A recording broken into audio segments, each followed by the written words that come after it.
ইয়াৰ এটুকুৰাই আপোনাক মৃত্যুৰ পৰা বচাই দিব। ভালদৰে চাই লওক এই ছালখিনি। এই ছালখিনিৰ ইমান বেছি চমৎকাৰ আছে, ইয়াৰ এটা টুকুৰাই মানুহক মৃত্যুৰ পৰা বচাই দিব পাৰে। এই গছজোপা যদি আপুনি ক'ৰবাত দেখিছে, তেন্তে গছজোপাই দুখ নোপোৱাকৈ ইয়াৰ অলপ ছাল এৰুৱাই আনক। এই গছজোপাৰ ছালে আপোনাক যিখিনি উপকাৰ কৰিব, সেয়া আপুনি ভাবিবই নোৱাৰিব।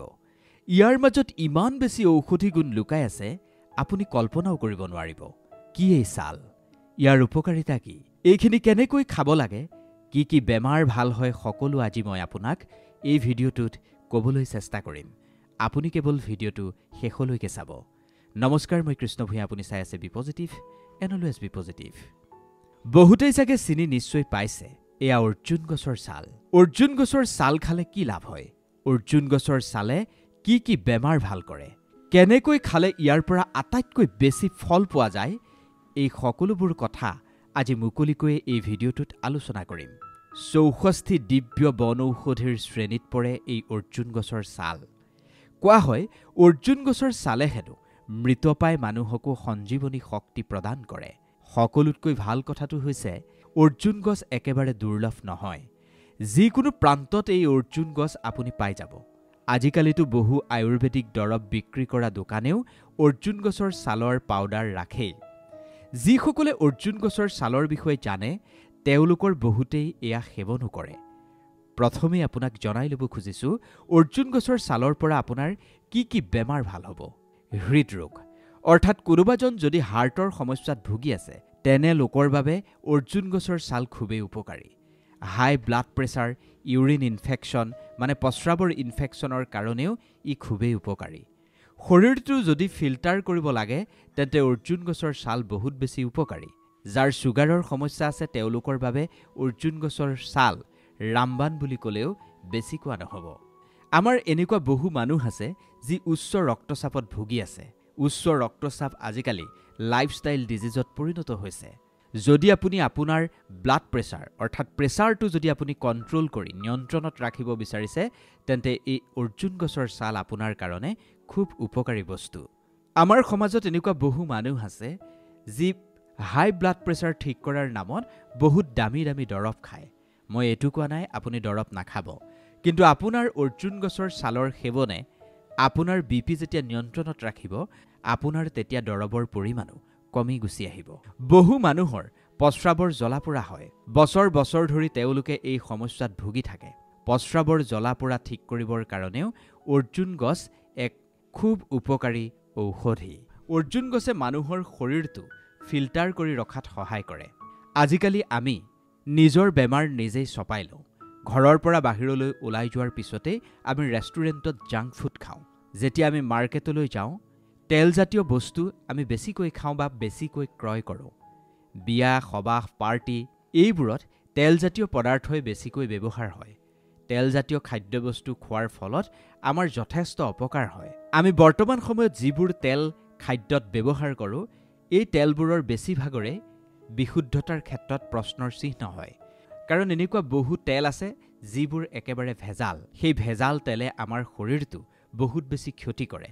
যদি এনেকুৱা ধৰণৰ বিষাক্ত পদাৰ্থৰ পৰা বাচিবলৈ মন আছে, শৰীৰটো যদি ফিল্টাৰ কৰি ৰখাৰ আপোনাৰ ইচ্ছা আছে, তেন্তে অৰ্জুন গছৰ ছাল আমাৰ কাৰণে অমৃতৰ সমান। বৰ্তমান সময়ত বহু মানুহে ছুগাৰৰ সমস্যা ঠিক কৰিবৰ কাৰণে অৰ্জুন গছৰ ছাল ব্যৱহাৰ কৰে।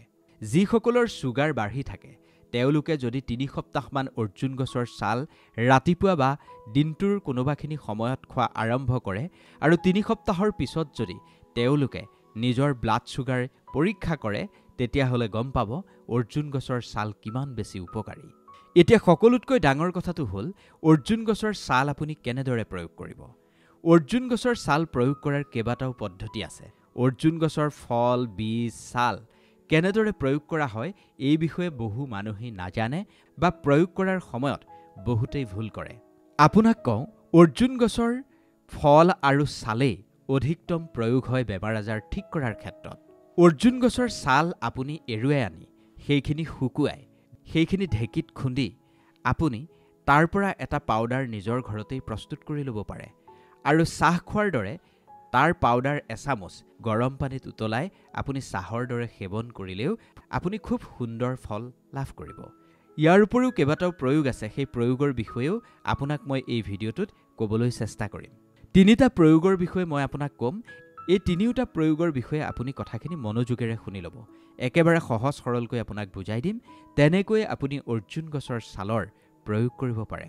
এগিলাচ আপুনি পানী ল'ব, 5 গ্ৰাম অৰ্জুন গছৰ ছাল তাত দিব আৰু সেই পানীখিনি আপুনি উতলাই দিব।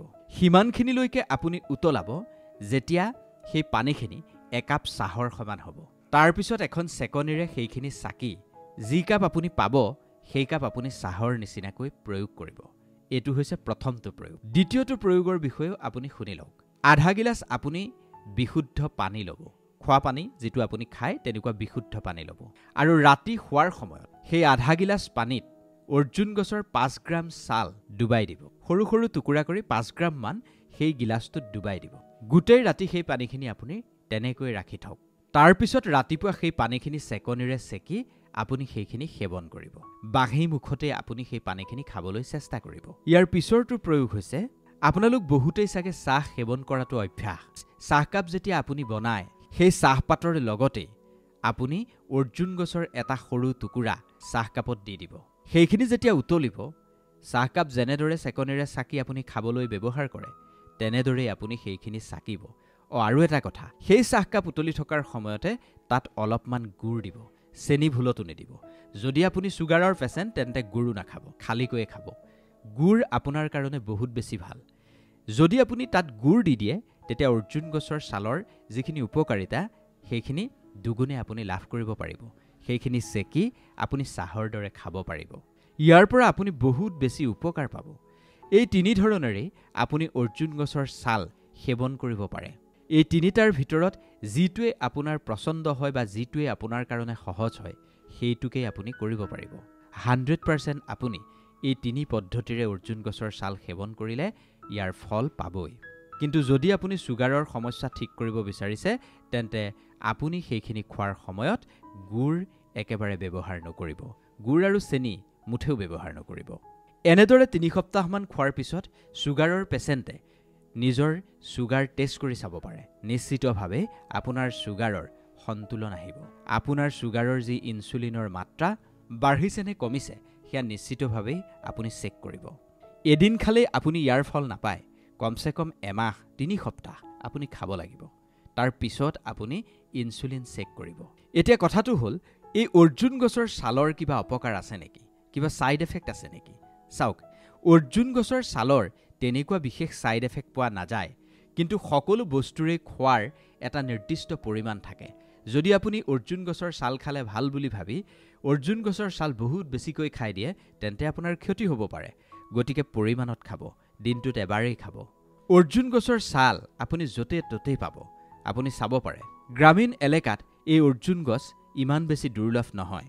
চহৰৰ এলেকাতো আজিকালি অৰ্জুন গছৰ ছাল পোৱাই যায়। আৰু যদি আপোনাৰ ওচৰে পাজৰে অৰ্জুন গছ দেখা পোৱা নাই তেন্তে আপুনি আয়ুৰ্বেদিক দৰৱৰ দোকানৰ পৰা অৰ্জুন গছৰ বিশুদ্ধ পাউডাৰ আপুনি ক্ৰয় কৰি আনিব পাৰে। কিন্তু সকলোতকৈ ভাল আপুনি প্ৰাকৃতিকভাৱে ঘৰতেই যদি সেই পাউডাৰটো প্ৰস্তুত কৰি লৈছে। ঘৰত আপুনি যিটো পাউডাৰ প্ৰস্তুত কৰিব সেইটো একেবাৰে বিশুদ্ধ। আজিকালি বজাৰত বহু ভেজাল বস্তু পোৱা যায়। সেইকাৰণে অৰ্জুন গছৰ পাউডাৰ যদি আপুনি বজাৰৰ পৰা ক্ৰয় কৰিব বিচাৰিছে তেন্তে সেইখিনি ভালদৰে পৰীক্ষা কৰি ল'ব। এইখিনিয়ে হৈছে অৰ্জুন গছৰ ছালৰ উপকাৰিতা। প্ৰকৃতিয়ে আমাক যিবোৰ উদ্ভিদ দিছে সকলোৰে নিজা নিজা কিবা এক গুণ আছে। আমি অজ্ঞতাৰ কাৰণে সেইবোৰ অলাগতিয়াল বুলি ভাবি গুৰুত্ব নিদিওঁ। কিন্তু আপুনি আজি অন্তত গম পালে কিমানটা বেমাৰ ঠিক কৰি দিব পাৰে সামান্য এই অৰ্জুন গছৰ ছালৰ এটা টুকুৰাই। অৰ্জুন গছৰ ছালৰ এটা টুকুৰা আপুনি যদি সেৱন কৰে, এই যিবোৰ লাইফষ্টাইল ডিজিজৰ কথা ক'লোঁ, যেনে হাই ব্লাড প্ৰেছাৰ, ডায়েবেটিছ, এই বেমাৰবোৰৰ পৰা আপুনি নিজকে বচাই ৰাখিব পাৰিব। বহুতেই অৰ্জুন গছৰ ছালৰ পাউডাৰ ইউৰিক এচিড ঠিক কৰিবলৈও ব্যৱহাৰ কৰে। এই গৰমৰ দিনত বহুতৰে প্ৰস্ৰাৱৰ সমস্যা হয়, প্ৰস্ৰাৱৰ জ্বলন পূৰণ হয়। সেইখিনি ঠিক কৰিবৰ কাৰণেও অৰ্জুন গছৰ ছাল যে এক প্ৰকাৰ মহ ঔষধৰ দৰে সেয়া চাগে আপুনি আজিহে গম পাইছে। অৰ্জুন গছৰ ছালৰ বিষয়ে আপুনি আৰু যদি কিবা কথা জানে তেন্তে আপুনি আমাক কমেণ্ট কৰি জনাব পাৰিব। ভিডিঅ'টো যদি ভাল লাগিল অনুগ্ৰহ কৰি লাইক কৰিব, কমেণ্ট কৰিব, শ্বেয়াৰ কৰিব আৰু চেনেলটো ছাবস্ক্ৰাইব কৰি দিবলৈ নাপাহৰিব। ধন্যবাদ।